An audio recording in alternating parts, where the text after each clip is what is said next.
First tonight, a 3-year-old child was seriously injured after being run over by a car driven by a family member at a home in LaGrange this afternoon. That, according to the Penobscot County Sheriff's Office.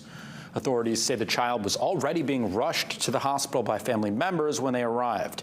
They say an investigator with the fire marshal's office intercepted that car and took the child and a parent to emergency personnel. Ambulances were waiting at various locations to get the child to a Bangor hospital. They say the child is being treated for serious injuries. The sheriff's office is investigating and says no further information is available at this time.